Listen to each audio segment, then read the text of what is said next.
আম্মা জান আয়েশা আমার নবীর দইরা জানালার পাশে বসে জানালার পর্দাটা সরাইয়া দিছে। নবী আমার তাকায় দেখে হযরত আবু বকর নবী যেই জায়গায় দাঁড়ায়া, যেই মুসাল্লায় দাঁড়ায়া ইমামতি করতেন, এই জায়গায় দাঁড়ায়া হযরত আবু বকর ইমামতি করতেছে। আবু বকরের পিছনে সমস্ত সাহাবায়ে কেরাম মুক্তাদি হয়ে নামাজ আদায় করে। আর জোরে বলেন এই দৃশ্যটা দেখা নবী আমার চোখের পানিগুলা ছাইরা দিছে। আম্মা জান আয়েশা বলেন, নবীজি আপনি যেই জায়গায় দাঁড়ায় ইমামতি করতেন ওই জায়গায় আমার আব্বা হযরত আবু বকর দাঁড়াইছে, মনে হয় আপনি কষ্ট পাইছেন গো নবী। আমার নবী বলেন, না রে আয়েশা না, সব কান্না কষ্টের কান্না না, কিছু কান্না আছে আনন্দের কান্না রে আয়েশা। এই নামাজের দৃশ্য দেখে আমি কান্না করতেছি আয়েশা রে। এই নামাজের লাইগা আমি মায়ের খাইছিলাম রে আয়েশা, এই নামাজের লাইগা আমার দান দান শহীদ হইছে রে আয়েশা। ও আয়েশা এই নামাজের লাইগাই তাইফের যুবকগুলো আমারে মারতে মারতে বেহুশ করে ফেলছে। মৌলভীবাজারের বাইরা রে, গত 2 মাস আগে আমি ওই তাইফের ময়দান থেকে আসি। আল্লাহ আমারে বহুতবার নিছে গো বাবা। আমি যতবার মক্কায় যাই আমি প্রতিবার ওই তাইফের ময়দানে যাই। কেন যাই জানো নি? ওই তাইফের ময়দানে গেলে আমার নবীর কষ্টের কথাটা মনে পড়া যায়। মক্কা থেকে প্রায় 100 কিলোমিটার দূরত্ব ওই তাইফের ময়দান। নবী আমার তার পালক পুত্র যায়েদ ইবনে হারেসারে নিয়া ওই তাইফের ময়দানে গিয়েছিলেন। তাইফের মানুষগুলারে দাওয়াত দেওয়ার লাইগা, নামাজের দাওয়াত দিতে, কোরআনের দাওয়াত দিতে। ও মৌলভীবাজারের ভাইরা রে, নবী আমার ওই তাইফে যাওয়ার পর তাইফের উশৃঙ্খল বেয়াদব যুবকগুলা আমার নবীরে পাগল বইলা বইলা আমার নবীরে পাথরগুলা মারছে গো বাবা। এমন ভাবে পাথরগুলা মারছে, যায়েদ ইবনে হারেসা বর্ণনা করে, ও দুনিয়ার মানুষ রে, এক একটা পাথর আইসা আমার নবীর শরীরের লাইগা জামাটা ছিঁড়িয়া একেবারে নবীর চামড়াটা ভেদ করিয়া গোষ্ঠের ভিতরে ঢুকিয়া যায়। আমি যায়েদ ইবনে হারেসা আমার হাতের আঙ্গুলে দিয়া এক একটা পাথর যখন বের করি, ফিনকি দিয়া রক্ত বের হইতে শুরু হয়। ও আমার আশিকে রাসূল ভাইরা, একই দিনের ভিতরে আমার নবীরে 3 বার বেহুশ করছে গো বাবা। একবার বেহুশ হয়ে পইরা গেছে, আবার মারা শুরু করছে। আহারে নবীর এই অবস্থা দেখা যায়েদ ইবনে হারেসা তাইফের বাড়ি বাড়ি দৌড়ায়। ও তাইফের মহিলারা, সিলেটের জমিন, সিলেটের মুসলমান, সেই শাহজালাল ইয়ামানির উত্তরসূরিরা যেই সিলেটের জমিনে ওলিয়া আল্লাহরা ঘুমিয়ে আছে, যেই সিলেটের জমিনে শাহজালাল ইয়ামানি ঘুমিয়ে আছে, যেই সিলেটের জমিনে শাহপরান রহমাতুল্লাহ আলাইহির মতো এত বড় বুজুর্গ ঘুমিয়ে আছে, এ মাটির মুসলমান আমি যুবক হিসেবে বাড়ি আমার শরীয়তপুর, আমি এই মৌলভীবাজার এসে উদনা চা বাগান মাহফিলে এসে আমি যুবকদেরকে বলে যেতে চাই, যুবক জন্ম যেহেতু হয়েছে মরতে আমাদের হবে, এটাই স্বাভাবিক। তবে এমন একটা মরণ আমরা মরতে চাই যে মরণ মরলে কোনো চিন্তা নাই। কথা বলেন ঠিক কিনা? আরো জোরে বলতে হবে ঠিক কিনা? আমি দেশে ঘুরে ঘুরে যুবকদের ঘুমন্ত ইমানটা একটু জাগ্রত করতে চাই। যুবক তোমাকে জাগতে হবে। যুব সমাজ যদি জাগ্রত হয় ইতিহাস পাল্টে যায়। কথা বলেন ঠিক কিনা? আরো জোরে বলেন ঠিক কিনা? ছাত্র সমাজ, যুব সমাজের মাধ্যমে আল্লাহ দেশের ইতিহাস পাল্টিয়েছে। যুগে যুগে বহু ইতিহাস এই যুবকেরা রচনা করেছে। যুবক তোমরা যদি কোরআনের পক্ষে দাঁড়ায় যাও, ও আমার মৌলভীবাজারের যুবকেরা, শ্রীমঙ্গলের যুবকেরা, সিলেটের যুবকেরা, যদি তোমরা কোরআনের পক্ষে, ইসলামের পক্ষে, নবীর পক্ষে দাঁড়ায় যাও, এমন কোন ডিক্টাচার, স্বৈরাচার, এমন কোন জালিম জন্ম নেয় নাই আমার নবীর বিরুদ্ধে কথা বলে ও পার পেয়ে যেতে পারবে। কথা বলেন ঠিক কিনা? তোমাদেরকে জাগতে হবে। আল্লাহু আকবার ধ্বনি কণ্ঠের ভিতরে উঠাইতে হবে। আসমানের মালিক আমার আল্লাহ, জমিনের মালিক আমার আল্লাহ। আমাদের 3.5 হাত বডির ভিতরে রক্ত চলাচল করে যেই আল্লাহর নামে এ কণ্ঠে যদি আওয়াজ উঠে, কোন তন্ত্র মন্ত্রের আওয়াজ নয়, এ কণ্ঠের ভিতরে আল্লাহু আকবারের আওয়াজ উঠবে। কথা বলেন ঠিক কিনা? আল্লাহু আকবার এই তাকবীরের দাম আছে না নাই? আরো জোরে বলেন আল্লাহু আকবার শব্দের অর্থ আমার আল্লাহ সব চাইতে বড়। আর যে বান্দা বান্দি বলে যে আমার আল্লাহ সব চাইতে বড়, আল্লাহ তারে ছোট রাখবে না, দুনিয়াতে তারে সম্মানিত করবে, মরার পরে জান্নাত দিয়া ধন্য করবে। কথা বলেন ঠিক কিনা? আরো জোরে বলতে হবে ঠিক কিনা? তাহলে মাহফিলের শুরুতে একটা মর্দে মুজাহিদ তাকবীর দিয়া পুরা ময়দান কাঁপায় দিবা। যতদিন বাঁচবো কোরআন নিয়ে বাঁচতে চাই, যতদিন বাঁচবো ইসলাম নিয়ে বাঁচতে চাই, যতদিন বাঁচবো বিশ্বনবীর আদর্শ নিয়ে বাঁচতে চাই। যদি কোনো নাস্তিক আর মুরতাদ আমার কোরআনের বিরুদ্ধে কথা বলে, আমার ইসলামের বিরুদ্ধে কথা বলে, আমার নবীর বিরুদ্ধে কথা বলে, দল মত নির্বিশেষে ওই নাস্তিকরা যদি হাতের নাগালে পাই, ওরে জুতা দিয়া বাইরে জান্তা পুঁতে ফেলতে হবে। কে কে রাজি আছেন? হাতগুলা দেখান। দিন ইসলাম, দিন ইসলাম জিন্দাবাদ, জিন্দাবাদ ইসলামের শত্রুরা হুঁশিয়ার সাবধান। নারে তাকবীর। আল্লাহ কণ্ঠগুলো হাউজে কাউসারের পানি দিয়ে পরিষ্কার করে যান। চিৎকার মেরে বলেন আমিন। আরো জোরে বলেন আমিন। যুবক জন্ম যেহেতু হয়েছে আমাদের মরতে হবে, এটাই স্বাভাবিক। কথা বলেন ঠিক কিনা? এমন কোনো দিন নাই যুবকের লাশের খবর নাই, এমন কোনো দিন নাই মোটর সাইকেল অ্যাক্সিডেন্ট হইয়া পানিতে ডুইবা আগুনে পইরা যে কোনো ভাবে যুবক দুনিয়া থেকে বিদায় নিয়ে চলে যাচ্ছে। হঠাৎ করে স্ট্রোক কইরা যুবক দুনিয়া থেকে বিদায় নিয়ে চলে যাচ্ছে। যুবক তুমি যে চিন্তা করতেছো আমি বুড়া হয়ে নেই, আমার দাড়িগুলো সাদা হোক, আমার চুলগুলো সাদা হোক, এরপরে আমি নামাজ ধরবো, এরপরে আমি মসজিদে যাব। যুবক ভাই তুমি যে বুড়া হইবা এর কোনো গ্যারান্টি কি তোমার কাছে আছে? আরে বর্তমান সমাজে তো মুরব্বীদের চাইতে যুবকদের মৃত্যুর সংখ্যাটাই বেশি। কথা বলে ঠিক হলে মরতে হবে, এটাই স্বাভাবিক। যিনি থাকার তিনিই থাকেন নাই, যার জন্য গোটা জগৎ আল্লাহ সাজাইলেন।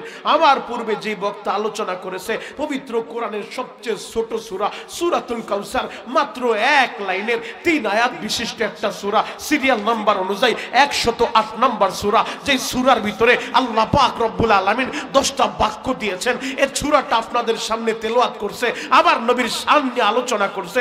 যুবক যেই নবীর জন্য গোটা জগৎ আল্লাহ সাজাইছে, ওই নবী থাকতে পারে নাই, তুমিও থাকবে না, আমিও থাকবো না। কথা বলেন ঠিক? আজকের এই মজলিসে বসে আমি শরীয়তপুরি বয়ান করতেছি, আমার ভাই বসে আছে, ওলামায়ে কেরাম বসে আছে, আপনারা বসে বসে বয়ান শুনতেছেন। এমনও হতে পারে আজকের এই বয়ান, আজকের এই বসা আমাদের কার যেন জীবনের শেষ বসা। কথা বলেন ঠিক কিনা?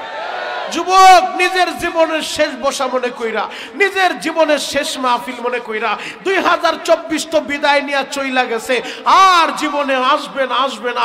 তোমার জীবন থেকে 2024 চলে গেছে, আর জিন্দেগিতে তুমি পাবে না। ও যুবক ভাই, আজকে 2025 সালের 2রা জানুয়ারি, মাত্র দ্বিতীয় রাত চলতেছে। যুবক রে, আমি তোমাদের পায়ে হাত রেখা বলে যাই, 2024 পর্যন্ত যত পাপ করছো, যত অন্যায় করছো, চোখের গরম পানিটা ছাইরা দিয়া যদি আমার আল্লাহর কাছে খাটি দিলে তওবা করা যায়, আল্লাহর আল্লাহ বইলা ডাক দেওয়া যায়, তারই যদি খুশি করা যায়, তোমার 20 বছর, 30 বছর, 50 বছরের গুনাহ আমার আল্লাহর মাফ করতে একটা সেকেন্ডও লাগবে না। কথা বলেন ঠিক কিনা? আরো জোরে বলেন ঠিক কিনা? যুবক ভাইরা রে,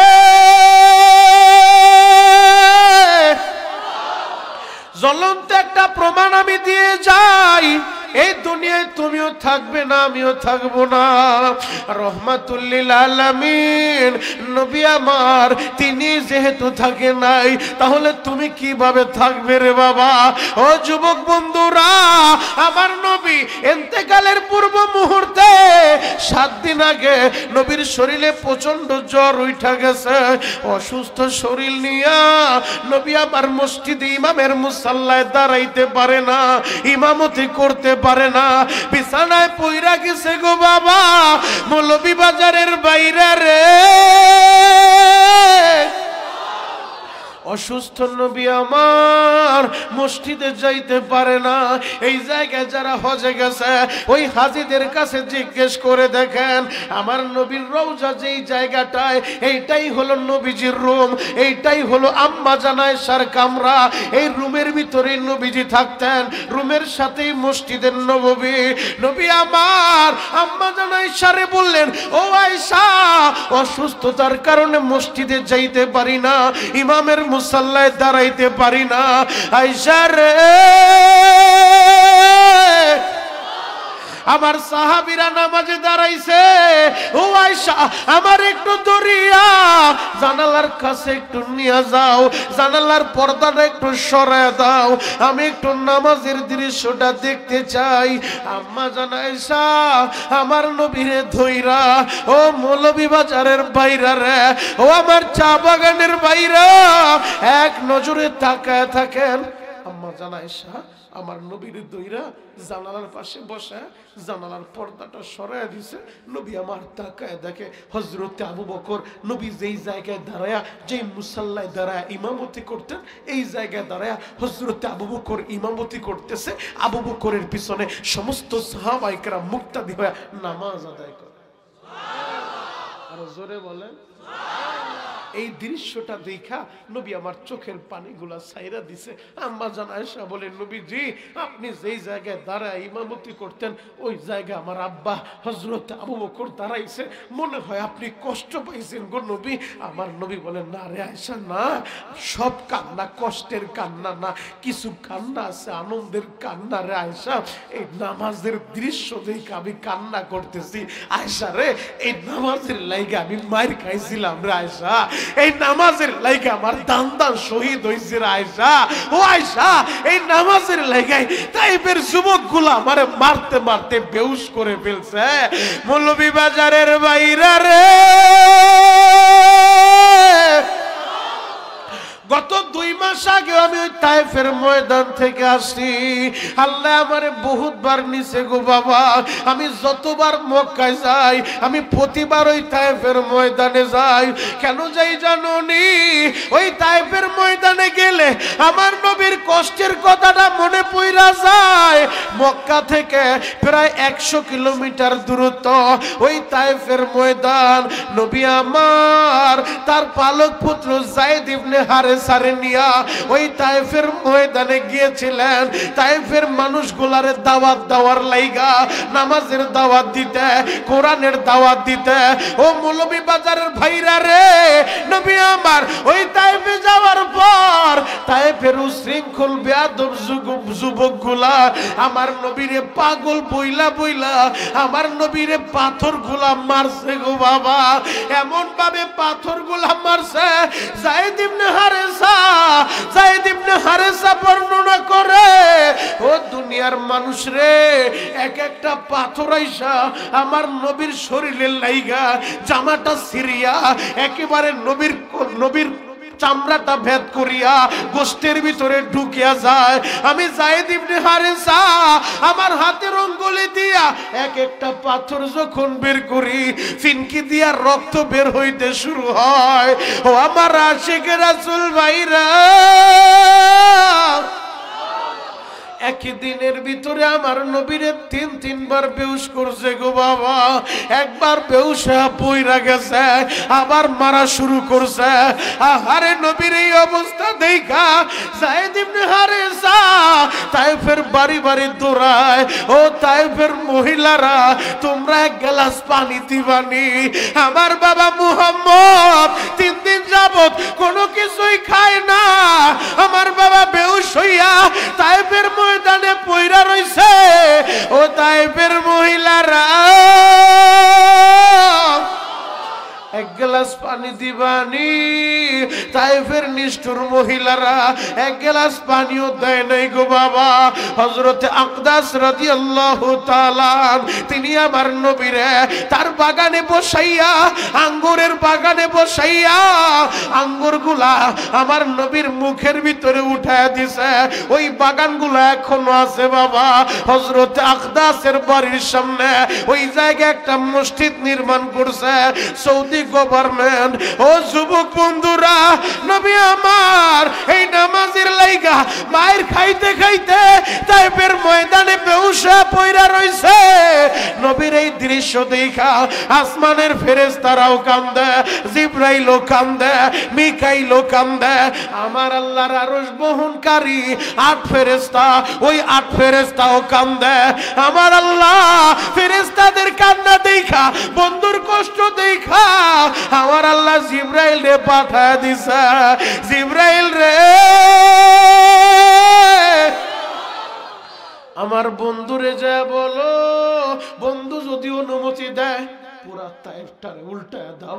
জিবরাইল আইসা বলে, ইয়া রাসূলুল্লাহ, ইয়া হাবিবাল্লাহ, নবী গো, আপনি যদি একবার অনুমতি দেন পুরা তায়েফ নগরীটারে উল্টায় দিব। তায়েফের দুই পাশের পাহাড় থেকে এমন জোরে চাপ মারবো, এই জায়গায় যে কোনো মানুষ বসবাস করছে এর কোনো চিহ্ন অবশিষ্ট থাকবে না। আমার নবী কান্দে আর বলে, জিবরাইল রে, এরা আমারে চিনে না, চিনে না, এরা আমার পরিচয় জানে না। ও জিবরাইল, আমি তো রহমতের নবী, আমি বরদোয়া করতে পারি না রে জিবরাইল। যদি এদেরকে শেষ কইরা দাও, আমি কার কাছে নামাজের দাওয়াত দিব? কে আমার আল্লাহ রে আল্লাহ বইলা ডাক দিব? আল্লাহু আকবার। নবী আমার বলে, আয়েশা রে, সব কান্না কষ্টের কান্না না, কিছু কান্না আনন্দের কান্না। এই নামাজের লাইগা মাইর খাইছি, আজকে সেই নামাজ আমি দেখতেছি আমার আবু বকরের ইমামতিতে আমার সাহাবীরা নামাজ আদায় করে। এই দৃশ্য দেখা নবী আমার চোখের পানি জড়ায়। উম্মত, কেমনে নামাজটা ছাইরা দিলা? সূরাতুল কাউসারের আলোচনা করছে, যেই সূরাতুল কাউসার আল্লাহ নাজিল কইরা আমার নবীর সান্ত্বনার বাণী শোনাইছে। মক্কার ভূখণ্ডে আস ইবনে ওয়াইল যখন বলতেছিল নবী মুহাম্মদের ব্যাপারে আমাদের আর কোনো চিন্তা নাই, বলে কেন? বলে নবী মুহাম্মদের বংশে বাত্তি দেওয়ার কেউ থাকবো না। নাউজুবিল্লাহ। বলে যে নবী মুহাম্মদের ছেলে বাইচা নাই, তার নাম নেওয়ার কেউ থাকবে না। কিন্তু ওই মক্কার কুখ্যাত বেঈমানদেরকে আমরা জানায়া দিতে চাই, আজকে ওদের নাম নেওয়ার তো কেউ নাই, কিন্তু আমার নবীর জন্য, আমার নবীর শুধু নাম নেওয়ার না, আমার নবীর জন্য কলিজাটা কাইটা দিতে এদেশের কোটি কোটি মুসলমান, crore crore Ashiq রাসূলরা all time ready থাকে। এই ইটা চা বাগানে, উদনা চা বাগানে, এই মৌলভীবাজারে, বৃহত্তম সিলেটের জমিনে হাজার হাজার লক্ষ লক্ষ আশিক রাসূল রেডি আছে, যারা অল টাইম আমার নবীর জন্য কলিজাটা কাইটা দিতে পারে, অল টাইম আমার নবীর জন্য গর্দান দিয়ে দিতে পারে। নবীর বিরুদ্ধে কেউ কথা বললে এই মৌলভীবাজার সিলেটের কোন আশিক মেনে নিবে না। ওই নাস্তিক যদি তোমাদের এলাকায় জন্ম নেয়, ওরে হাতের নাগালে পাইলে দাঁত ভাঙ্গা জবাব দিতে কে কে রাজি আছেন? হাতগুলা দেখায়া দেন। আল্লাহ কবুল করুক, সকলে বলেন আমিন। আরো জোরে বলেন আমিন। খারাপ লাগতেছে, কষ্ট হয়? আল্লাহু আকবার বলেন তো, আরো জোরে বলেন আল্লাহু আকবার। হে যুবক ভাইরা, হাজী সাহেব বাবাজিরা টানে বামে নজর নাই, এক নজরে তাকায় থাকেন গো বাবা। যদি হাউজে কাউসার খাইতে চান, যেই কথাটা বুঝাইতে চাইছিলাম যে আমার রাগবের বক্তা আলোচনা করছে, আমি তার আলোচনার ফিনিশিং দিতে চাই। ইন্না আতাইনা কাল কাউসার। আল্লাহ বলে, হাবিব আমার নিশ্চয় আমি আপনাকে কাউসার দান করছি। এই কাউসার খাবে কারা? এই কাউসার পান করবে কারা? জানো জানো, এই কাউসার পান করতে হলে কাজ করতে হবে দুইটা। কয়টা? সবাই বলে আরো জোরে, কয়টা? এক নাম্বার কাজ, ফাসল্লি রব্বিক, রবের জন্য নামাজ পড়তে হবে। কথা বলেন ঠিক কিনা? নামাজ নামাজ নামাজ, সালাত সালাত সালাত। এই সালাতের কথা নবী আমার ইন্তেকালের পূর্ব মুহূর্তেও বারবার বইরা যায়। অসুস্থ শরীর নিয়েও সালাতের দৃশ্য দেখে। যুবক, মালাকুল মউত আজরাইল আমার নবীর জান কবজের কাজ করতেছে, ওই মুহূর্ত নবীজি বলে, সালাত সালাত সালাত। উম্মতেরা ঠিক মতন সালাতটা আদায় কইরো, নামাজটা পড়ো। পবিত্র কোরআনে একবার দুইবার না, এক জায়গায় দুই জায়গায় না, 82 জায়গায় 82 বার আমার আল্লাহ নামাজের কথা বলছে। কেমন সেই নামাজটা সাইরা দাও। শোনো নবী আমার কি বলে, আউয়ালু মা ইউহাসাবু বিহিল আবদু ইয়াউমাল কিয়ামাতি সালাহ। ময়দানে মাহশারে প্রথমে নামাজের হিসাবটা হবে। তাহলে আজ থেকে আমরা অঙ্গীকার করে বাড়িতে যাব, জীবনে যতদিন বাঁচবো সালাতকে নিজের জীবনের সঙ্গী বানাবো ইনশাআল্লাহ। ইনশাআল্লাহ নামাজ লাগবে, নামাজ। দুই নাম্বার, হাউজা কাউসার পান করবে কারা? যারা অনহার কোরবানি করবে, এই কোরবানি কি সিলেট থেকে মৌলভীবাজার থেকে সবচেয়ে বড় গরুটা যে আনতে পারবে ওই কোরবানি? না না না, এ কোরবানি সে কোরবানি না, এ কোরবানি ওই কোরবানি। তোমার নফসটাকে কোরবানি দিতে হবে। নফস যদি বলতে চায় অবৈধ পথে ইনকাম কর, নফসরে কোরবানি দিয়া বলবার না রে মন না, এ দুনিয়া দেখতে না দেখতে শেষ হয়ে যাবে। আমি ডাল ভাত খেলেও আমার হায়াতে জিন্দেগি শেষ হয়ে যাবে, গরুর গোশত দিয়া খাইলেও শেষ হয়ে যাবে, আমি হারাম পথে ইনকাম করলেও আমার সময় শেষ হয়ে যাবে। আমি যদি হালাল ভাবে ইনকাম করি, কুরের ঘরের ভিতরে থাকি, এরপর আমার সময়টা শেষ হয়ে যাবে। কিন্তু মরার পরে পরপারের জিন্দেগি যে শুরু হবে, ওই জিন্দেগি আর শেষ হবে না, হবে না। এই জন্য মন রে কোরবানি দিয়া বলবো না রে মন না, এই হায়াতে জিন্দেগি, ছোট্ট জিন্দেগিতে আমি যতদিন বাঁচবো কোনো অবৈধ পন্থা ইনকাম করব না, হারাম খাবার আমি খাবো না, হালাল পথে চলবো, বৈধ পথে ইনকাম করবো ইনশাআল্লাহ। তোমার মন ধোঁকা দিতে পারে, সুদে টাকা লাগা, বহুত ইনকাম, মনরে কোরবানি দিয়ে বলতে হবে না রে মন না, 1 টাকা যে সুদ খায় 70 কোয়ালিটির গুনাহ হয়, সুদের গুনাহ নিয়ে আমি কবরে যাইতে পারবো না। তোমার মন বলতে পারে এই তুই যদি কাদিয়ানীদের পক্ষে দাঁড়ায় যাও বহুত টাকা পাবি, বড় বড় বিল্ডিং পাবি, বড় চাকরি পাবি, মনরে কোরবানি দিয়া বলতে হবে না রে মন না, আমার নবী শেষ নবী, আমার নবীর পরে আর কোন নবী নাই, এটা আমার ঈমান, আমি ঈমান এনেছি, আমার নবী খাতামুন নবিয়্যিন, আমার নবীর পরে আর কোন নবী নাই। কোন কাদিয়ানীর বাচ্চা যদি দুনিয়াটাও আমার নামে লেখা দেয়, শুধু সিলেট কেন, শুধু সিলেট শহর কেন, গোটা জগৎটা যদি আমার নামে লেখা দেয়, এরপরও আমি মুসলমান হিসেবে, আমি ঈমানদার হিসেবে আমার ঈমান বিক্রি করতে পারি না। কথা বলেন ঠিক? আমি আপনাদের কাছে জানতে চাই, জীবনের দাম বেশি না ঈমানের দাম বেশি? আরো জোরে বলেন, একসাথে বলেন।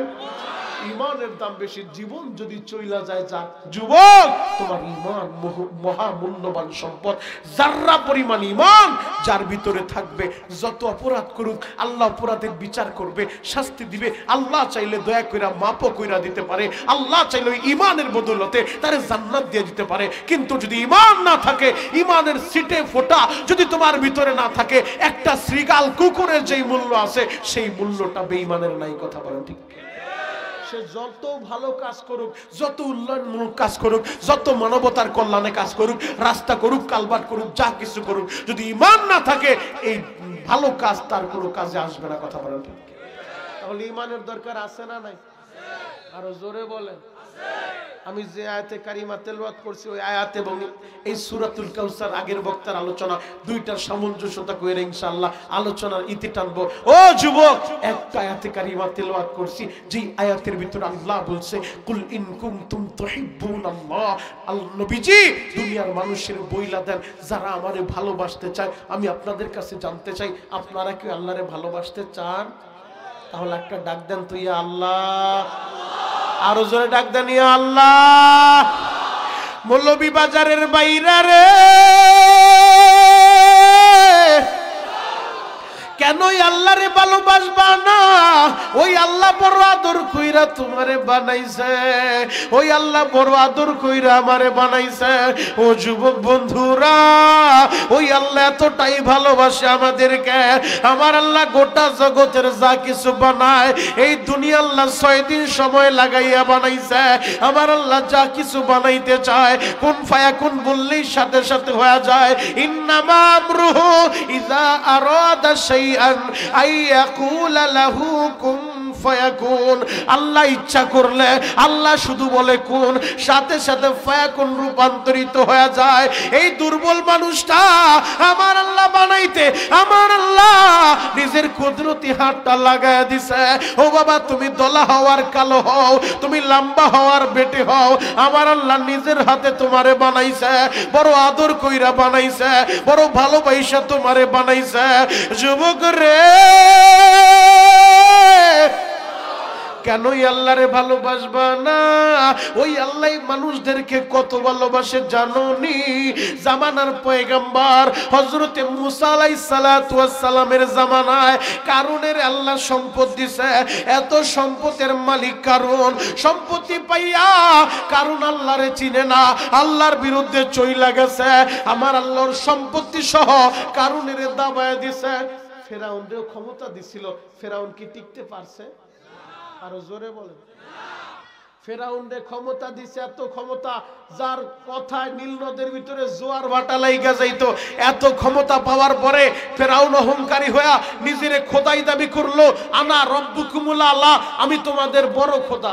নাউজুবিল্লাহ, আরো জোরে বলেন মিয়া। নিজেরে বড় খোদাই দাবি কইরা ফেরাউনরে টিকতে পারে নাই, ইঁদুরের মতো আল্লাহ চুবায়া চুবায়া মারছে। কথা বলেন ঠিক কিনা? ফেরাউন ক্ষমতা পায়া টিকতে পারে নাই, কারুন সম্পদের মালিক হয়ে টিকতে পারে নাই। ও টাকার গরম দেখাও সিলেটের যুবক, শুনে রাখো, কারুনরে এত সম্পত্তি দিয়েছে যেই কারুনের গোডাউনের চাবিগুলা বহন করার জন্য 40টা উটের প্রয়োজন হইতো। সেই কারুন সম্পত্তি পাওয়ার পরও আল্লাহ ওই কারুনের সম্পত্তি সহ মাটির নিচে দাবায় দিছে, জমিন তারে গ্রাস করে নিছে, কিয়ামত পর্যন্ত মাটির নিচে দাবতেই থাকবে। কারুনে যখন সম্পত্তি সহ আল্লাহ দাবায় দিতেছে, কারণ তখন বাঁচার জন্য চিৎকার মারে আর বলে, মুসা আমারে বাঁচাও, ও মুসা আমারে বাঁচাও, ও হারুন আমারে বাঁচাও, বারবার চিৎকার মারে। আল্লাহ বলে, মুসা রে, কারণ রে যে আমি দাবায় দিলাম, জমিন অনেক গ্রাস কইরা নিল, ও বাঁচার লাগা তোমার কাছে বারবার চিৎকার মারলো। তুমি কি জানো কয়বার তোমারে ডাক দিছে? মুসা নবী বলে, আল্লাহ আমি কেমনে জানবো, আমি তো গনি নাই। আমার আল্লাহ বলে, মুসা রে, একবার দুইবার না 70 বার তোমারে ডাক দিছে, মুসা আমারে বাঁচাও, আমারে বাঁচাও। ও মুসা, একবার যদি আমি আল্লাহ রে আল্লাহ বইলা ডাক দিত রে মুসা, আমি আল্লাহ তো আমার বান্দার মুখের দিকে তাকায় থাকি, কখন আমারে ডাক দিব? আরে ডাক দিতে দেরি, আমি জবাব দিতে দেরি করি না। মুসা রে 70 বার তোমারে ডাক দিল, একটা বারও বললো না আল্লাহ আমারে বাঁচাও। যদি আমারে ডাকটা দিত আমি তো ডাক দিতাম। ও আমার মৌলভী বাজারের ভাইরা রে, আমি তোমাদের পায়ে হাত রাইখা বলে যাই, 2024 পর্যন্ত বহুত গুনাহ করছো, বহুত অন্যায় করছো, বহুত অপরাধ করছো। আজকের এই মাহফিলে বৈশা চোখের গরম পানি ছাইরা দিয়া আমার মাওলা রে যদি ডাকার মতো ডাক দিতে পারো গো, আর যদি তারে বুঝায় বলতে পারো, আমি বড় পাপী, আমি বড় অপরাধী, আল্লাহ দেও না আমারে মাফ কইরা, আর জীবনে গুনাহ করব না, আর অন্যায় করব না। 2025 সাল শুরু হইছে, বাকি জীবনটা আমি তোমার গোলামি কইরা কাটাইতে চাই, তোমার নবীর দেখানো পথ অনুযায়ী কাটাইতে চাই। যদি মালিক রে বুঝায় বলতে পারো রে ভাই, আমার আল্লাহ তোমার পিছনের জীবনের গুনাহ মাফ করতে আমার আল্লাহর একটা সেকেন্ডও লাগবে না। কথা বলেন ঠিক কি না? গলা ফাটে একটা ডাক দেন, ইয়া আল্লাহ। আরো জোরে ডাক দেন, ইয়া আল্লাহ। তাহলে ওই আল্লাহরে ভালোবাসার দরকার আছে না নাই? আল্লাহ বলেন, নবীজি আপনি বইলা দেন, যারা আমারে ভালোবাসতে চায়, ফাত্তাবিউনি ইউহিব্বুকুমুল্লাহ, আগে যেন আপনারে ইত্তেবা করে, আপনারে ভালোবাসে। যুবক, কেন তুমি নবীরে ভালোবাসবা না? নবী তোমার জন্য পাগল, নবী এই উম্মতের জন্য পাগল, পুরা জিন্দেগি উম্মতের লাইগা বিলীন কইরা দিছে। যেই নবী পেটটা পুরে খাবারটা খায় নাই উম্মতের লাইগা, যেই নবী পুরাটা রাত বিবিদের সাথে আরাম করে নাই উম্মতের লাইগা, রাত্র যখন গভীর হয়ে যাইতো যায় নামাজে দ্বারা এই উম্মতের লাইগা কাঁদতো। আম্মা জান আয়েশা বয়ান করে, দুনিয়ার মানুষ রে রাত গভীর হয়ে গেলে দেখতাম নবী আবার হাত উঠে কাঁদে। আমি আয়েশা মাঝে মধ্যে নবীর পিছনে দাঁড়ায় দাঁড়ায় শুনতাম, কার জন্য এত কাঁদে? আমার লাইগা কাঁদে, নাকি তার বিবি খাদিজার লাইগা কাঁদে, নাকি তার কলিজার টুকরা ফাতেমার লাইগা কাঁদে? আম্মা জান আয়েশা বলেন, দুনিয়ার মানুষ রে, আমি মাঝে মধ্যে নবীর পিছে দাঁড়া শুনতাম, নবী বিবিদের লাইগাও কান্দে না, ছেলের লাইগা মেয়ের লাইগা কান্দে না, হাতটা উঠাইলে এই উম্মতের লাইগা কান্দে গো। ও আমার আশিক রাসূল বাবাজিরা, কেন তোমরা ওই নবীরে ভালোবাসবা না? এর যুবক, তোমাদের মতো যুবকেরা আমার নবীর জন্য কতটা পাগল জানো নি? মক্কার ভূখণ্ডে মক্কার বেঈমান বেঈমানেরা আমার নবীরে মাইরা তাড়ায় দিতে চায়, দুনিয়া থেকে বিদায় করে দিতে চায়। আমার নবী যখন কাবার চত্বরে নামাজে দাঁড়ায় যায়, নবী যখন সিজদায় লুটে পড়ছে, আবু জাহেল তার দলবল নিয়া মরা উটের পচা নারী বুড়ি গুলাই না আমার নবীর ঘাড়ের উপরে চাপায় দিছে। দুর্গন্ধে নবী আমার দমটা ছাড়তে পারে না। এই সংবাদটা চইলা গেছে নবীর কলিজার টুকরা ফাতিমার কাছে। ফাতিমা দূর আসে, বাবা গো ছোট্ট ফাতেমা দূরে আইসা নিজে টানিয়া টানিয়া আমার নবীর ঘাড়ের উপর থেকে মরা উটের পচা নারী বুড়িগুলা সরায় দেয়। ও যুবক বন্ধুরা, মক্কার বেঈমানগুলা আমার নবীরে দুনিয়া থেকে বিদায় কইরা দিতে চায়। আমার আল্লাহ হিজরতের আদেশ দিয়া দিলেন, হাবিব আমার আপনি মক্কা ছাইরা হিজরত কইরা আপনি মদিনায় চইলা যান। ও যুবক বন্ধুরা, এই আদেশ পাইয়া রাতের অন্ধকারে নবী আমার তার কলিজার টুকরা ফাতেমারে বলে, ফাতেমা রে ও মা আমি এখন বের হয়ে যাব। মাগো তুমি ঘুমায়া থাকো।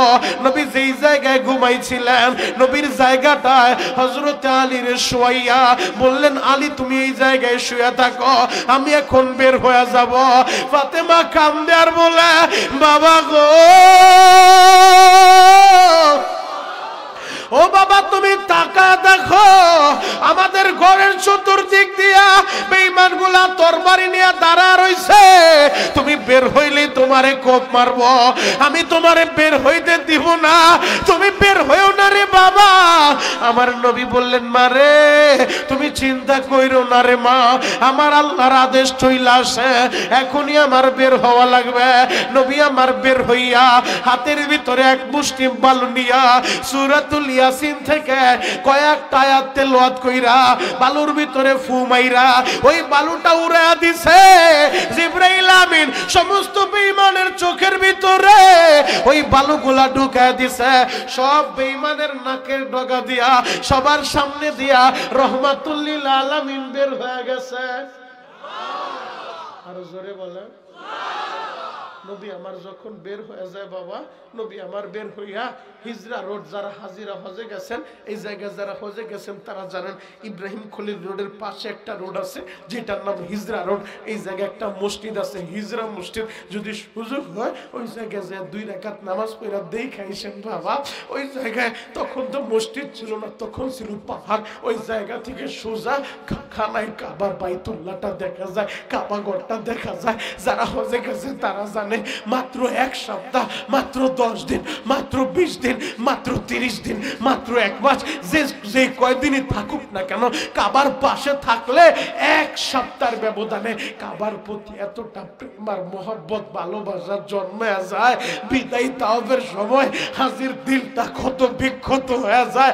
হাজি কাঁদতে থাকে আর বলে, আল্লাহ আমার মনটাই চায় নাই কাবা ঘরটা আমি ছাইরা যাই। আমার সাথে যারা উমরার সাথী ছিল এই গত 2 মাস আগেও আমি আমার মা বাবার সহ আমার আত্মীয় স্বজন নিয়ে গিয়েছিলাম বাবা। আহারে যখন বললাম হাজিরা জানালা দিয়া উকি ঝুঁকি মায়ের একটু তাকায় দেখতে থাকো, ওই যে কাবা ঘরটা ছাইরা চইলা যাইবা, জানি না এই যাওয়াটাই কার জীবনের শেষ যাওয়া। আহারে হাজিরা কাঁদতে কাঁদতে, কোন হাজি তো বেহুশ হয়ে যায়, কোন হাজি অচেতন হয়ে যায়। ও যুবক, মাত্র 1 সপ্তাহের প্রেম কাবার প্রতি। আল্লাহ যেই কাবার দিকে ফিরে আমরা নামাজ পড়ি মৌলভী বাজার, এই সিলেটের জমিন থেকে খানায় কাবা বাইতুল্লাহ প্রায় 6500 কিলোমিটার দূর। কাবার পাশে গেলে হাজি আর নিজেরে কন্ট্রোল করতে পারে না। মালিক রে যেই কাবার দিকে ফিরিয়া বাংলাদেশ থেকে আমরা নামাজ আদায় করি, আল্লাহ তোমার ঘরের কাছে চইলা আসি, এই ঘরের কাছেই থাকতে চাই, কিন্তু আমি হতভাগা, আমার জন্ম তো হয়েছে বাংলাদেশে, আমি চাইলেই তোমার ঘরের কাছে থাকতে পারবো না। এক সপ্তাহ কাবার প্রেম বিদায় তাওয়াফের সময় হাজী পাগল হয়ে যায়, কাঁদতে থাকে। আর আমার নবী কাবার পাশে যার জন্ম, আমার নবীর শৈশব কৈশোর কাটছে এই খানায় কাবা বাইতুল্লাহর পাশে। নবী যখন কাবা ঘরটা সাইরা যায় বাবা, আমার নবীর দিলের ভিতরে কেমন লাগতেছিল, নবীর দিলটা কত বিক্ষত, বারবার গুইরা গুইরা কাবার কালো ঘরটার দিকে তাকায় আর চোখ দিয়া চোখের পানি দিয়া বুকটা ভাসায় আর বলে, মালিক রে, এখনো যদি তুমি বলো রে আল্লাহ, আমি এই ঘরের পাশেই থাকতে চাই, আমার মনটা চায় না আমি কাবা সাইরা চইলা যাব। এরপর আল্লাহর আদেশ, নবী আমার রওনা হয়ে গেছে বাবা। আমার নবী মক্কা সাইরা মদিনায় গেছে, প্রায় 13 দিন সফর কইরা। এই দিক দিয়া মদিনার ছেলেরা 162 জন যুবক মিলিয়া বাবে মদিনা, এই বাপ মদিনার এই জায়গায় 13 দিন পর্যন্ত মদিনার ছেলেগুলা 13 দিন পর্যন্ত সকাল থেকে বিকেল পর্যন্ত আমার নবীর জন্য অপেক্ষা করে বাপ মদিনায় দাঁড়ায় কখন আমার নবী আসবে। মক্কার বেঈমানগুলা আমার নবীর আঘাত করছে, মক্কার বেঈমানগুলা আমার নবীরে কষ্ট দিছে, মক্কার আবু জেহেল উতবা সাহেবরা আমার নবীরে কষ্ট দিয়া তাড়ায় দিছে। কিন্তু আমরা মদিনার ছেলেরা আমার নবীরে কষ্ট দিব না, আমরা মদিনাবাসী আমার নবীরে আমরা ভিআইপি রিসিপশন দিব, নবীর জন্য কলিজাটা কাইটা দিব। আল্লাহু আকবার। 13 দিন পর্যন্ত বাবে মদিনা, মদিনায় ঢোকার যে গেটটা বাব মদিনা যেটাকে বলা হয়, 13 দিন পর্যন্ত 162 জন যুবক বৃদ্ধদের একটা কাফেলা সকাল থেকে বিকেল পর্যন্ত অপেক্ষা করে। বিকেল হইলে বাসায় চলে যায়, আবার পরদিন সকালে আসে, মনে হয় আজকেও নবী আসবে না, চলো বাসায় চলে যাই। 13 নাম্বার দিন, ওই দিন বিকেল বেলাও ছেলেগুলা বলতেছে, মনে হয় আজকেও আমার নবী চলে আসবে না মদিনায়, চলো আমরা বাসায় চলে যাই, আগামীকাল সকালবেলা আবার আসবো। হঠাৎ করে খেজুর গাছের মাথার উপর থেকে একটা যুবক ডাক মারছে, ও মদিনার ছেলেরা, তোমরা যাইও না, যাইও না, একটু অপেক্ষা করো।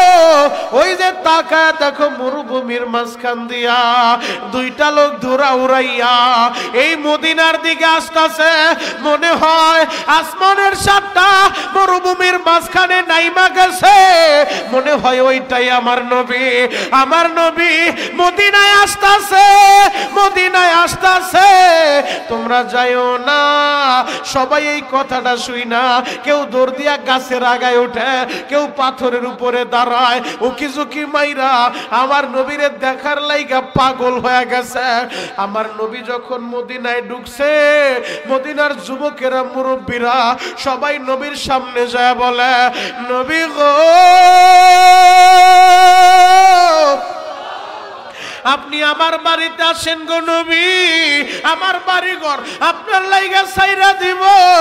নবীজি, আমার বাড়িটা আপনার জন্য উন্মুক্ত কইরা দিব, আমার সব কিছু দিয়া দিব, আপনি আমার বাড়িতে মেহমান হন। আর একজন আইসা বলে, আমার বাড়ি মেহমান হন। সবাই আমার নবীর লাইগা পাগল।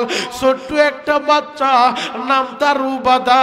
উবাদা বলে, বাবা গো, মানুষের বিড়াবিড়ির কারণে আমি ভালোভাবে আমার নবীরে দেখতে পারি না, আমার একটু কোলে নাও গো বাবা।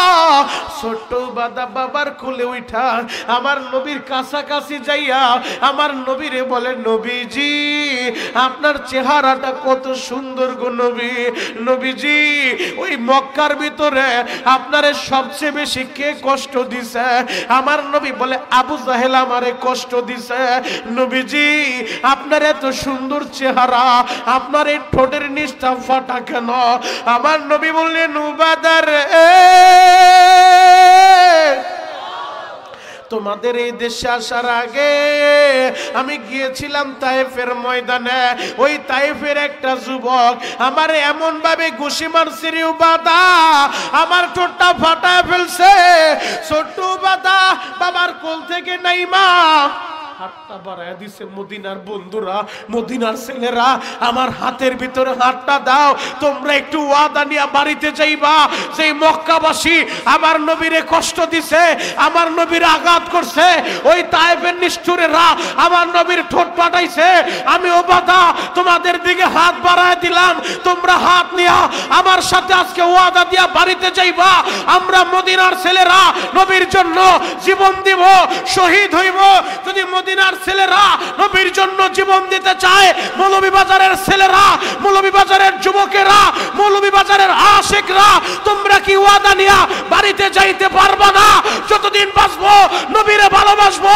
বিশ্ব নবীর বিরুদ্ধে কোন নাস্তিক কথা বললে দল মত নির্বিশেষে নবীর জন্য, কোরআনের জন্য, ইসলামের জন্য তোমরা কারা কারা রক্ত দিতে পারবা, জীবন দিতে পারবা? হাতগুলা দেখায় দাও।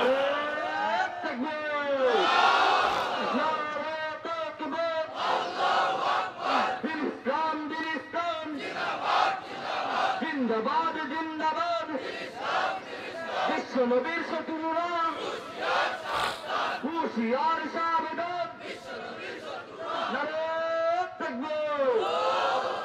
যুবক, তোমাদের মতো যুবকেরা আমার নবীর জন্য কতটা পাগল, তাহলে তোমরা কেন ওই নবীরে ভালোবাসবা না? মদিনার ছেলেগুলা জীবনটা দিয়ে আমার নবীরে ভালোবাসে, তুমি কি পারবা না ওই নবীরে ভালোবাসতে? যদি নবীর মোহাব্বত তোমার দিলে ধারণ করতে পারো, নবীরে ভালোবাসতে পারো, ময়দানে মাহশারে নবীর হাতে হাউজে কাউসার নসিব হবে। আল্লাহু আকবার, আরো জোরে বলেন আল্লাহু আকবার। যুবক ভাইরা রে, আমার নবীরে তার সাহাবীরা কিভাবে ভালোবাসে গো বাবা, জ্বলন্ত একটা প্রমাণ আমি তোমাদের সামনে এখন তুলে ধরতে চাই। আল্লাহর নবীর দরবারে যাইয়া নবীর আদরের একজন সাহাবী, নাম তার সাদে সালাবি, চোখের পানি সাইরা দিয়া কান্দে আর বলে, নবী গো আমার বড় ভয় লাগে গো নবী, মনে হয় আমি জান্নাতে যাইতে পারবো না। আমার নবী বলে, সাদ কেন তোমার ভয় লাগে, কেন এমনটা তোমার মনে হয়? সাদে সালামি বলেন, নবীজি আপনার সব সুন্নতি আমি মানলাম, কিন্তু একটা সুন্নত এখনো আমি জিন্দা করতে পারি নাই, এখনো আমি মানতে পারি নাই, এখনো পালন করতে পারি নাই, এই জন্য আমার ভয় হয় গো নবী। আমার নবী বলে, কোন সুন্নতটা পালন করতে পারো নাই? সাদে সালামি বলেন, নবীজি আপনি বলছেন আন-নিকাহু মিন সুন্নতি, বিবাহ হইল আমি নবীর সুন্নাত। ইয়া রাসূলুল্লাহ, ইয়া হাবিবাল্লাহ, নবী গো আমি তো এখনো বিয়ে করতে পারি নাই। আমার নবী বললেন, সাদ রে বিয়ে করতে পারো নাই তো করবা, এই জায়গায় ভয়ের কি আছে? সাদ বলেন, নবীজি আপনি কি আমার চেহারা দেখেন না, আমার বডির সাইজটা দেখেন না, আমার পেটে খাবার নাই, আমার বাড়িতে ঘর নাই, আমার মাথা গোজার জায়গা নাই, আমার কাছে কে মেয়ে বিবাহ দিবে? এই জন্য আমার ভয় হয়, আমার কাছে তো কেউ মেয়ে বিবাহ দিবে না। আমার নবী তো রহমাতুল লিল আলামিন, আমার নবী দয়ার নবী, মায়ের নবী। আমার নবী বললেন, সাদ রে চিন্তিত হইও না, আমি নবী বললাম অবশ্যই আল্লাহ তোমার বিবাহের ব্যবস্থা করবে। আল্লাহু আকবার। সাদ, এই মদিনার ভিতরে আমার শিল্পপতি একজন সাহাবী আছে, আমর ইবনে ওহাব।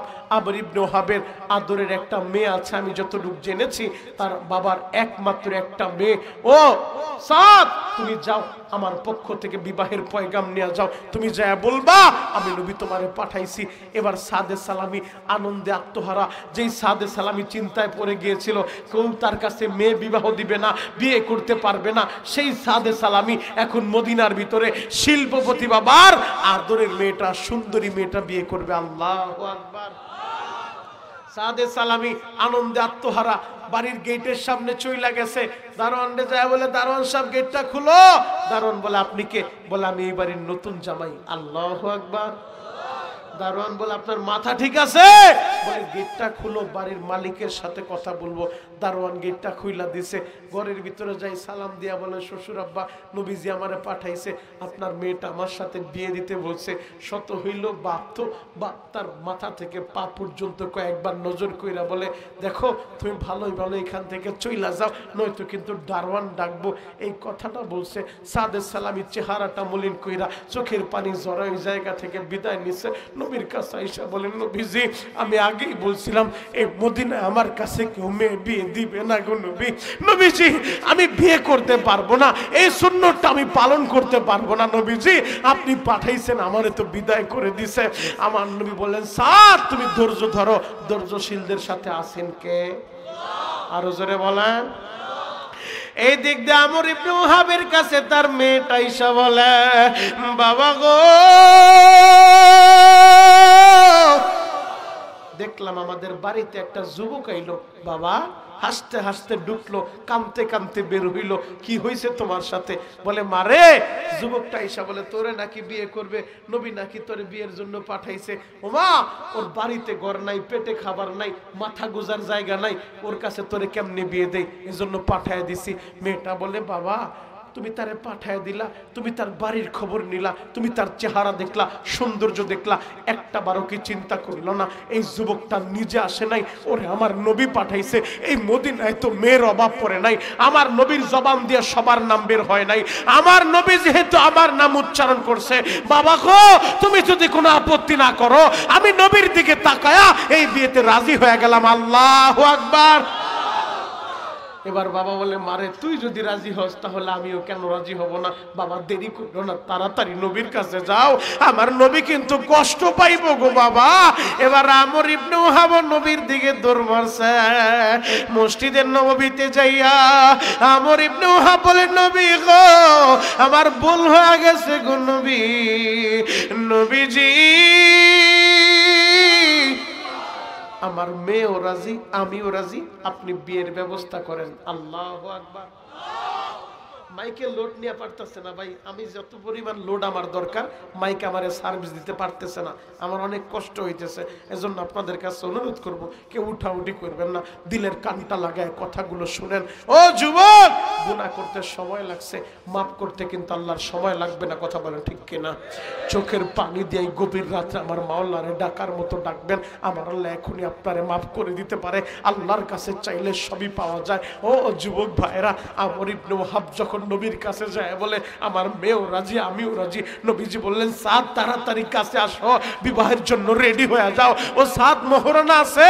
বলে নবীজি পেটে খাবার নাই, বাড়িতে ঘর নাই, মোহরানা কই পাবো? আমার নবী বলে আমি দিলাম 200 দিরহাম, যাও আমার জামাতা উসমান গনির কাছে যাও, আমার জামাতা আলীর কাছে যাও, তারাও 200 দিরহাম দিয়া দিবে। 400 দিরহাম হইছে। বলে 200 দিরহাম দিয়া মার্কেট কইরো, 200 দিরহাম দিয়া মোহরানা দিও। আল্লাহু আকবার। এবার সাদে সালামি মদিনার বাজারে যাইয়া বিবাহের মার্কেট করে গো বাবা।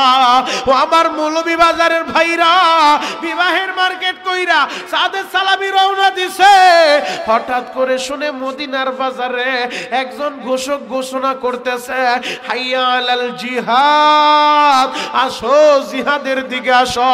রহমাতুল লিল আলামিন নবী আমার জিহাদের ময়দানে যাইব, এই কথাটা শুই না সাদে সালামি দাঁড়ায় পড়ছে। আমি কোন দিকে যাব? একদিকে আমার নবী জিহাদের ময়দানে যাইব, আর একদিনে আমি নতুন বিবাহ কইরা বাসর করতে যাব। আমি কোন দিকে যাব? একদিকে আমার নবী এই কোরআনের লাইগা, ইসলামের লাইগা, দিন কায়েমের লাইগা নবী আমার রণাঙ্গনে যাইয়া নবী আমার রক্ত জড়াইব, আর আমি বিবি নিয়ে ঘুমাইব। আমি কোন দিকে যাইব? সাদে সালামি সিদ্ধান্ত নিয়ে নিছে আমার বিবির দরকার নাই, আমি আমার নবীরে আমার জীবনের চেয়েও বেশি ভালোবাসি, আমি আমার নবীর সাথে জিহাদের ময়দানে যাব, জিহাদের ময়দানে যাব।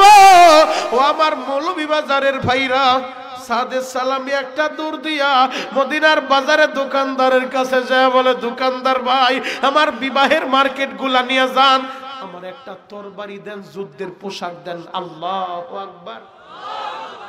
দোকানদারের মাথা খারাপ হয়ে গেছে, সবে মাত্র বিবাহের মার্কেট নিলা, শেরওয়ানি নিলা, নতুন বিয়ে করবা, এগুলা ফিরে দিয়া তরবারি দিয়া যুদ্ধের পোশাক দিয়া কি করবা? বলে ভাই কোনো প্রশ্ন কইরেন না, আপনি আমারে যুদ্ধের পোশাক দেন। যুদ্ধের পোশাক নিচে, তরবারি নিচে, একটা গোড়া কিনা, পুরা বডিটা কালো কাপড় দিয়া পেঁচাইছে, চেহারাটা শুধু চোখ দুইটা দেখা যায়। সাদে সালামি ভালোভাবে জানে আমার নবী দয়ার নবী, মায়ার নবী, উম্মতের দরদি নবী। নবী যদি দেখে আমার সাথ বিয়ে না কইরা আমার সাথে জিহাদের ময়দানে যাবে, নবী তারে নিবে না। এই জন্য সাথ নিজের গোপন করার লাইগা পুরা চেহারাটা কালো কাপড় দিয়া পেঁচাইয়া শুধু চোখ দুইটা বাইর কইরা রণাঙ্গনে সুইটা চলছে বাবা। জিহাদের ময়দানে যায় মুসলমানের কাতারে দাঁড়ায় বেঈমানদের কচু কাটা করতে করতে একটা পর্যায়ে সাদে সালামি আহত হয়ে ময়দানের এক কর্নারে পইরা রইছে। যুদ্ধ যখন শেষ হইছে, আমার নবীর জামাতা হযরত আলী রাদিয়াল্লাহু তাআলা আয়েশা বলেন, নবী গো, একজন যুবক যারে আমরা চিনি না, শুধু চোখ দুইটা দেখা যায়, নবী যে আমাদের পক্ষ নিয়া, মুসলমানের পক্ষ নিয়া বেঈমানের বিরুদ্ধে তুমুল বেগে যুদ্ধ করতে করতে আহত হয়ে ময়দানের এক কর্নারে পইরা রইছে। নবী যে আপনি যদি তার একটু দেখতেন। আমার নবী ধরে গেছে, দূর থেকে বলে, সাহাবীরা তোমরা কি চিনো না? আরে ওইটা তো আমার সাদ। অন্যান্য সাহাবী বলে, নবীজি সাদ এই জায়গায় কোত্থেকে আসবে? ও তো নতুন বিয়ে করতে গেছে, শিল্পপতি বাবার আদরের মেয়েটা, সুন্দরী মেয়েটা বিয়ে করবে, ও তো এই জায়গায় আসার কথা না। আমার নবী বললেন, সাহাবীরা আমার সাদের দিলের ভিতরে নারীর মোহাব্বত বেশি না, নারীর মোহাব্বত আর ভালোবাসা আমার সাদের আটকে রাখতে পারে নাই। আমার সাদ সুইটাইছে। আমার নবী দৌড়ায়া যাইয়া নিজে মাটিতে বইসা নবীর এই রানের উপরে সাদে সালামির মাথাটা রাইখা দিছে। অন্যান্য সাহাবী কান্দে আর বলে, সাদ রে, কিছুক্ষণ আগেও যেই সাদের মাথা গুজার মতো বাড়িতে একটা ঘর ছিল না, ওই সাদ এখন আমার নবীর কোলের ভিতরে তার মাথা গোজার জায়গা হইছে। আল্লাহু আকবার। আহত সাদে সালামি এখন কাঁদতে বলছি, কাঁদবার আমার নবীর সামনে কান্দে আর বলেন, নবী গো, আপনি ভালোভাবেই জানেন আমার মা নাই, বাবা নাই। নবীজি, আমি আপনারে ভালোবাসি, আমার বাড়িতে একটা ঘর নাই। নবী গো, আমার মাথা গোজার জায়গা নাই, আপনার কোলটা আল্লাহ আমার মাথা গোজার জায়গা বানায় দিছে। নবী গো, আমি যদি আপনার কোলের ভিতরে এখন মারা যাই, আমার আল্লাহকে আমারে জান্নাত দিব। আমার নবী বললেন, সাদ রে, তুমি যদি এখন বলো তুমি তো শহীদ হয়ে যাইবা, শহীদদেরকে বিনা হিসাবে আল্লাহ জান্নাত দান করবে। যুবক, যে সাদে সালামির মা নাই, বাবা নাই, ওই সাদে সালামি শেষ নিঃশ্বাস ত্যাগ করে আমার নবীর মোহাব্বতে নবীর কোলের ভিতরে। যুবক রে, আমি তোমাদের পায়ে হাত রেখা বলে যাই, তোমাদের যাদের মা আছে, বাবা আছে, ওই মা বাবার খেদমত কইরা তোমরা জান্নাতটা কামায়া নিও। যদি হাউজে কাউসার খাইতে চাও, দুই কাজ করা লাগবে। ফাসাল্লি লিরাব্বিক, রবের জন্য নামাজ পড়া লাগবে। দ্বিতীয় কাজ, কুরবানি করা লাগবে। তোমার মনে কুরবানি দিতে হবে। মন তোমারে বুঝাইতে পারে, আরে বিবিনিয়া ঢাকায় চইলা যা, বিবিনিয়া সিলেট শহরে চইলা যা, মৌলভীবাজার শহরে চইলা যা, মা বাবার খেদমতের দরকার নাই। মনে কুরবানি দিয়া বলবাম না, রে মন না, এমন বউ তিন কথার সম্পদ, যে কোনো মুহূর্তে এমন বউ মিলানো যায়। কিন্তু আমার মায়ের যদি একবার হারাই, সারা পৃথিবী ঘুরলে মার মতো একটা দরদি মিলবে না। কথা বলেন ঠিক কি? আরো জোরে বলেন ঠিক কি না? যুবক, আমি তোদের পায়ে হাত রেখা বলে যাই, আজকে যুব সমাজ ধ্বংসের অতল গহ্বরে নিমজ্জিত। কারণ নেশা কইরা, ইয়াবা খায়া, ফেন্সিডিল খায়া, গাঞ্জা ডইলা আজকে যুবকেরা নেশা কইরা মায়েরে মারে, বাবারে মারে, মায়েরে ঘর থেকে বের করে দেয়, বাপরে ঘর থেকে বের করে দেয়। যুবক ভাই, তোমরা যারা মাহফিল দিছো, আমি তোমাদের পায়ে হাত রেখা বইলা যাই রে ভাই, কোনদিন ওই মায়েরে কষ্ট দিস না রে ভাই, ওই বাবারে কষ্ট দিস না রে ভাই। যেদিন হারাইবি, সারা দুনিয়া পাগলের মতো ঘুরবি। বাবার মতো একটা দরদি মিলবে না, মিলবে না। মার মতো একটা দরদি এ পৃথিবীর কোথাও পাইবি না রে ভাই। মৌলভীবাজারের বাইরা রে, মা কারে বলে রে ভাই, বাবা কারে বলে গো? আজ থেকে 20 বছর আগে তোমাদের এই মৌলভীবাজার, এই রাজনগর ইউনিয়নের ভিতরে, এই চা বাগান এলাকায় এত টাকার মালিক তোমরা ছিল না।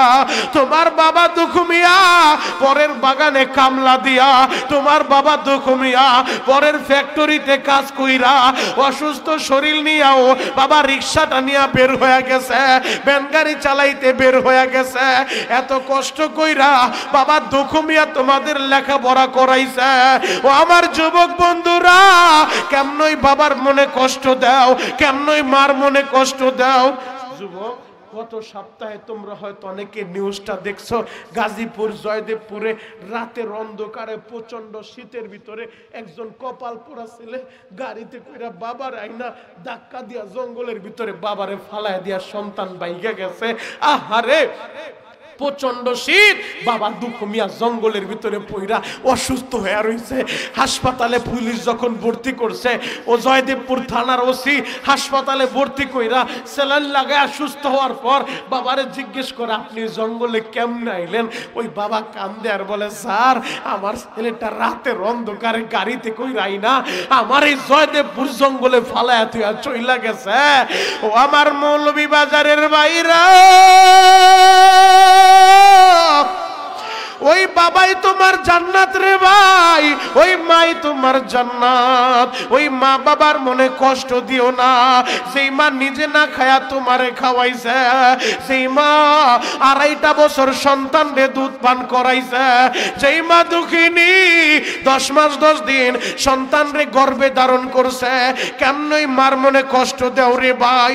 ইমাম শাফি রহমাতুল্লাহ আলাইহি নিজের মার পায়ের তালুর ভিতরে তেল লাগায়া দেয়, মার পাটা মালিশ কইরা দেয়। আবার ঘুমন্ত মায়ের পায়ের তালুর ভিতরে ইমাম শাফি রহমাতুল্লাহ আলাইহি মাঝে মাঝে মার পার তালুতে চুমু খায়। মা হঠাৎ কইরা বইসা পড়ে, বাগা পাগলামি শুরু করলি রে বাবা। ইমাম শাফি রহমাতুল্লাহ আলাইহি বলে, মা গো, আমি তোর পায়ে চুমা দেই না, চুমা দেই না, আমি আমার জান্নাতে চুমু খাই। আল্লাহু আকবার।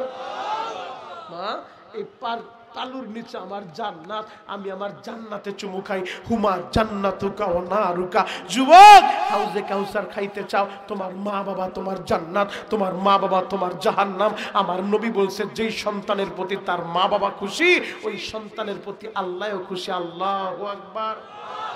মা কারে বলে রে ভাই, মা কারে বলে? জ্বলন্ত একটা প্রমাণ আমি তোমাদেরকে এখন দিয়া যাই, যাতে তোমাদের বুঝতে সহজ হয়। এই দরদিরে কোনোদিন কষ্ট দিও না। আজকে আমার কথা শুনে আলেমরা কান্দে, নাবালেক বাচ্চারা কান্দে। কেন কাঁদে জানো? আমার মা দুঃখিনী এখনো তাহাজ্জুদে তারা আমার জন্য কাঁদে। এই যে হুজুর বইসা আছে, খবর নিয়ে দেখো, মায়ের দোয়া আল্লাহ তাদেরকে আলেম বানাইছে। মায়ের দোয়ায় খাজা মাইনুদ্দিন চিশতি এত বড় ওলি হইছে। মায়ের দোয়ায় ইমাম আবু হানিফার আল্লাহ কবুল করছে। মায়ের দোয়ায় ইমাম শাফি রহমাতুল্লাহ এত বড় বুজুর্গ হইছে। যুবক, মায়ের দোয়ায় শাহজালাল ইয়ামানি রহমাতুল্লাহ আলাইহি আল্লাহর কাছে এত দামি হইছে। যুবক, ওই মার মনে কোনোদিন কষ্ট দিও না, দিও না রে ভাই। মা কারে বলে? যেই মা নিজে না খায় সন্তানরে খাওয়ায়। অনেক সময় মা যদি মইরা যায়, বাপ তো আরেকটা বিয়ে করে, কিন্তু বাপ যদি মইরা যায়, অধিকাংশ সময় মা দুঃখিনী দ্বিতীয় বিয়ে করে না, সন্তানের দিকে তাকায় জীবন যৌবন সব বিলীন কইরা দেয়। কথা বলেন ঠিক? সন্তান মানুষ করতে যায় মা পরের বাড়িতে কামলা দিতে রাজি আছে, পরের বাগানে কষ্ট করতে রাজি আছে, তারপর আরেকটা বিয়ে করে না। কেন করে না জানো? যদি আরেকটা বিয়ে করি, আমার ওই স্বামী তো আমার এই সন্তানটারে ভালোবাসবো না, নিজের সন্তানের মতো আদর করব না, এই চিন্তা কইরা মা দুঃখিনী অন্য স্বামী গ্রহণ করে না রে ভাই। মৌলভীবাজারের যুবক রে, তোমাদের যাদের বাবা নাই রে ভাই, তোমাদের যাদের মা বাইচা নাই, এখন বৈশা বৈশা কাঁদতে থাকো।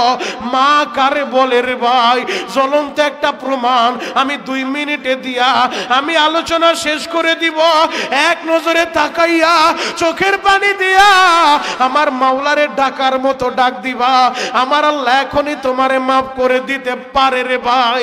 চাঁদপুরের বাস্তব একটা ঘটনা আমি তোমাদেরকে শোনা যায়, আহারে ছোট্টবেলা ছেলে আব্দুল্লাহর রাইখা তার বাবা তো মইরা গেছে, কিন্তু আব্দুল্লাহর মা সন্তানের দিকে তাকাইয়া দ্বিতীয় স্বামী গ্রহণ করে নাই রে বাবা।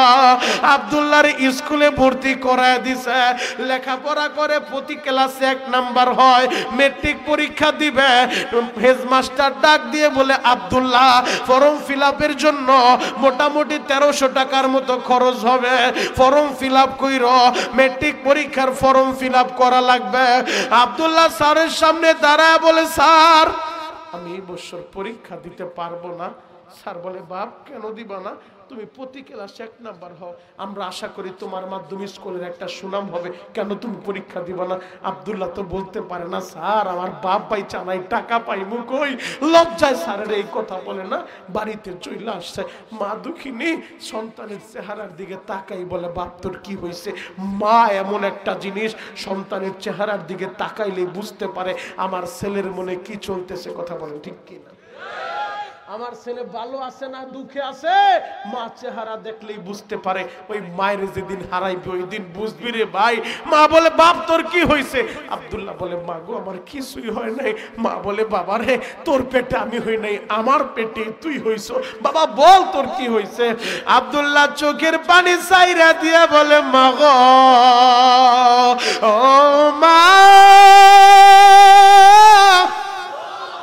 প্রধান শিক্ষক আমারে ডাকছে মেট্রিক পরীক্ষার ফর্ম ফিল আপের জন্য, 1300 টাকা চাইছে। মা গো আমি বলছি পরীক্ষা দিব না, টাকা পাবো কোথায়? মা বলে, বাবা এই কথাটা কেন বলছস? ও বাবা তুই পরীক্ষা দিবি, মারে তুই টাকা পাইবি কই? মা বলে, বাবারে তুই দাঁড়া। একটা দূরমাইরা মা দুঃখিনী ঘরের ভিতর থেকে একটা মাটির ব্যাং নিয়ে আসে, ওই ব্যাংটা ভাইঙ্গা বলে, বাবা টাকাগুলা বাস করতে থাক। টাকাগুলা বাস কইরা আব্দুল্লাহ টাকা গইনা দেখে প্রায় 1300 টাকার বেশি হয়ে গেছে। আব্দুল্লাহ প্রশ্ন করে, মা গো এত টাকা কই পাইলি রে? মা, বাবা মইরা যাওয়ার পর তুমি পরের বাড়িতে বুয়ার কাজ করো, মাসে মাসে চাউল দেয় ডাউল দেয়, মোটামুটি খায় আমরা জীবনটা কাটাই, এক কাপড় দিয়া মাসের পর মাস কাটায় দাও। ও মা একটা কাপড়ও কিনতে পারো না, এতগুলা টাকা কই পাইলা? এই কথাটা শুই না মা দুঃখিনী কাপড়ের আঁচল দিয়া চোখ মুছে আর বলে, আব্দুল্লাহ রে তুই তো ভালো করে জানোস রে বাবা, আমাদের হাঁস মুরগির ডিম দিলে প্রতিদিন 2টা ডিম আমি মায়ের রান্না কইরা একটা ডিম তোর প্লেটে দিতাম, আর একটা ডিম আমি মা খাইতাম রে বাবা। আমি পাড়া প্রতিবেশী মহিলাদের কাছে বলতাম আমি আমার ছেলের লেখাপড়া করাইবো, ওরে অফিসার বানাইবো। পাড়া প্রতিবেশী মহিলারা আমারে টিটকারি মারতো, এত টাকা কই পাইবা? মেট্রিক পরীক্ষায় টাকা লাগে, কলেজে পড়তে টাকা লাগে। ও বাবা বিশ্বাস কর, এই কথাটা শোনার পর আমি মা দুঃখিনী কোনোদিন 2টা ডিম রান্না করি নাই। আব্দুল্লাহ রে আমি তোর ভাগের ডিমটা রান্না কইরা ঠিকই তোর প্লেটে উঠায় দিছি, আর আমি মা আমার ভাগের ডিমটা না খাইয়া আমার ভাগের ডিমটা জমাইয়া জমাইয়া বাজারে বিক্রি কইরা তোর পরীক্ষার ফি জমাইছি রে বাবা। ও যুবক মা কারে বলে রে ভাই? ও আমার চা বাগানের বাইরা, উদনা চা বাগানের বাইরা, এটা চা বাগানের বাইরা, ও আমার রাজনগরের বাইরা রে। তোমার মা দুঃখিনী তোমার স্কুলে ভর্তি কইরা মাদ্রাসায় ভর্তি কইরা দেখবা মা দুঃখিনী ডিম বিক্রি কইরা মুরগি বিক্রি কইরা তোমার আমার লেখাপড়ার খরচ চালায়। কেমন ওই মায়ের কষ্ট দাও? সন্তান যদি অসুস্থ হয়ে যায় বাড়িতে সবাই ঘুমাইলেও মায় ঘুমাইতে পারে না। ওই প্রবাসের বাড়িতে যদি ছেলে বিপদে পইরা যায় মার কলিজায় খবর হয়ে যায়, মনে হয় আমার জাদু কোনো বিপদ বিপদে পইরা গেছে। ও যুবক, কেমনে ওই মায়ের কষ্ট দেও রে ভাই? এজন্যই তো আমার নবী বলে, হুমা জান্নাতুকা ওয়া নারুকা, তোমার মা বাবাই তোমার জান্নাত, তোমার মা বাবাই তোমার জাহান্নাম। কারণ আমার নবী জীবনে বাবার আদরটা পায় নাই। 6 বছর বয়সে বাবার কবর দেখতে চাইয়া মায়েরে হারাইছে রে ভাই। যুবক রে, ওই মার মনে তোমরা কষ্ট দিও না ভাই। তোমাদের যাদের মা আছে, তোমাদের পা দুইটা আগায় দিলে আমি তোমাদের পা দুইরা বলতে রাজি আছি। হয়তো আমি বড় পীর না, বড় আলেম না, তবে আমি শরীয়তপুরি বহুতবার খানায় কাবা বাইতুল্লাহর গিলাপটা ধরছি রে ভাই। বহুতবার হাজরে আসওয়াদ দইরা আল্লাহর কাছে চোখের পানি জড়াইছি। আমি এই 2 মাস আগেও কাবার গিলাপ দইরা বলছি, ও কাবার মালিক, বাংলাদেশে গেলে যত মাহফিলে যাব, যত মার পাগল ছেলেরা আমার মাহফিলে বইসা তোমার নবীর কথা শুই না, মা বাবার কথা শুই না, চোখের পানি জড়াইবা, আমার সাথে মুসাবা করব, একবার হইলো তোমার ঘর দেখাইবা। যুবক, তোমাদের মনটাই কি চায় না মরার আগে একবার আমার নবীর রওজাটা দেখবা? মনটাই কি চায় না নবীর রওজার পাশে দাঁড়া আমার নবীর একটা সালাম দিবা, আসসালাতু ওয়াসসালামু আলাইকা ইয়া রাসূলুল্লাহ? মনটাই কি চায় না? যদি মনটা চায়, চোখের পানি রেডি করো, চোখের পানি দিয়া ডাকার মতো ডাক দিলে অবশ্যই আল্লাহ তোমারে মক্কা মদিনা দেখাইবো। কথা বলেন ঠিক কি? যুবক, ছোট্ট ছোট্ট বাচ্চারা যারা বাপ হারায়, মা হারায়, ওদের কষ্ট দেখলে সহ্য করা যায় না। জ্বলন্ত একটা প্রমাণ আমি দেয়া যাই। গত 3 দিন আগে আমি একটা ভিডিও দেখে অনলাইনে, আমি নিজেরে কন্ট্রোল করতে পারি নাই, আমার চোখের পানি ঝরছে। তুমিও বইসা বইসা কাঁদো। 4 বছরের একটা ছোট্ট মেয়ে, আহারে, ওর বাবা হাসপাতালের বেডে মারা গেছে। ওই 4 বছরের ছোট্ট মেয়েটারে বাবার লাশের কাছে বসায়া ওই মেয়েটার মা সুইটা গেছে হাসপাতালের বাহিরে একটা অ্যাম্বুলেন্স ভাড়া করার লাইগা, স্বামীর লাশটা বাড়িতে নিব। আর 4 বছরের ছোট্ট মেয়েটা ভাই হাসপাতালের বেডে বাবার লাশের পাশে বইসা বইসা কাঁদে। লাশটারে দইরা ধাক্কা মারে আর বলে, বাবা গো, তুমি কি ওঠো না গো বাবা? তুমি কি বাড়ি যাইবা না বাবা? তুমি কি বাড়ি যাইবা না? ও যুবক, 4 বছরের মেয়েটার বুকটা বাইরা দেখ, বাবার জন্য কত ব্যথা। এই জায়গায় তোমাদের যাদের মা মারা গেছে তারাই বুঝবা মা হারানোর কি ব্যথা। বাড়িতে যায় দেখবা সবাই ঘুমাইলো, একজন দরদি ঘুমায় না, তার নাম হলো মা। সন্তান বাহিরে থাকলে মার ঘুম ধরে না রে ভাই। মা অপেক্ষা করে কখন আমার জাদু বাড়ি আইবো। আর যার মা নাই তার জন্য এই অপেক্ষাটা পৃথিবীর কেউ করবে না, করবে না। আমার আল্লাহর একটু দেখাও তো কার কার মা নাই, আমি একটু দেখি তো কার কার মা মারা গেছে। তার একটু হাত উঁচু করেন। যার যার বাপ মারা গেছে আর একটা হাত উঁচু করেন। তোমাদের যাদের মা আছে, বাপ আছে, তোমরা একটু ডানে বামে তাকায় দেখো, মা হারা ছেলেরা হাত উঠাইছে, বাপ হারা ছেলেরা হাত উঠাইছে। মৌলভী বাজারের বাইরা রে, এই জায়গায় যার মা নাই, বাবা নাই, আল্লাহ আমার ভাইদের মা বাবার কবরটা এখনই জান্নাতের বাগান বানায় দেন।